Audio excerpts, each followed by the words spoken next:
I just took note of a female cardinal gripping onto a chain that makes our wind chimes create music. The chain is so thin and pointing from sky to ground. Yet the female cardinal had somehow chosen to find a place of rest while standing in an awkward position of sky to ground. What sort of things do we as a generation find ourselves trying to grip onto? And is it always in a proper upright position? Dad always told us to sit up straight and pull our shoulders back. In martial arts, Sabadim, he always spoke of envisioning ourselves with a meat hook in our back. We couldn't properly deliver a kick or a punch if our bodies weren't balanced. And yet this female cardinal seemed to be perfectly comfortable standing sky to ground. Even more shocking was the wind chime didn't lend us its beautiful music. Does that suggest the female cardinal is lighter than the wind?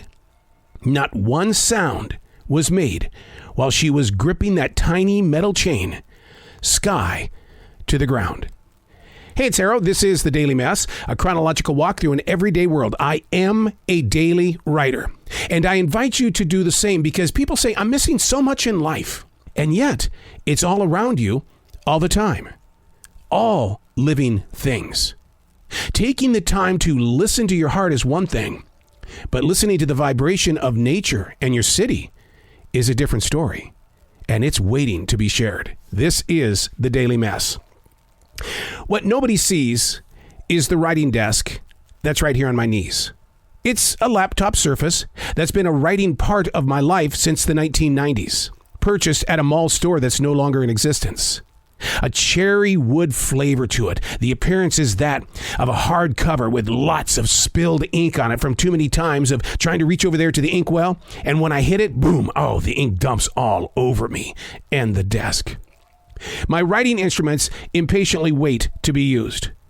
But the writer in me, oh, I've got my favorites. Some of them have been with me well over 25 years. And they're still filled with words that fall from the vibrant universe. This writing desk that sits on my lap is so full of many things. Maybe once every 3 to 4 years, I take a sneak peek inside the desk, just to kind of catch up on a memory.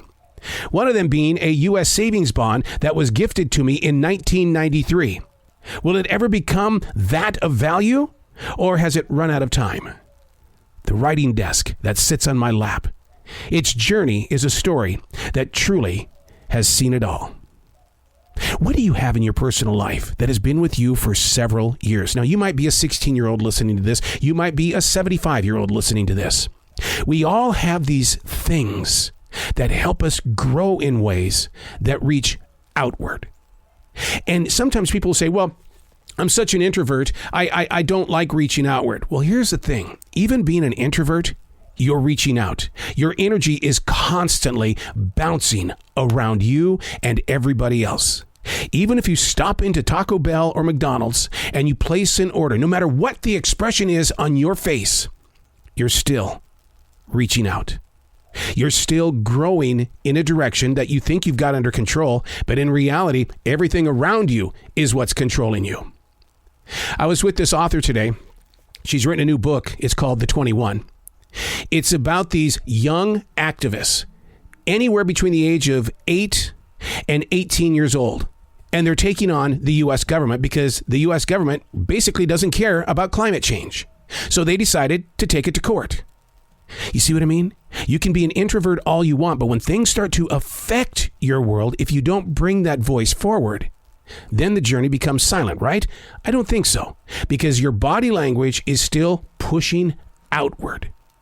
And what you may not say in groups of people, you are sharing in tiny little gatherings.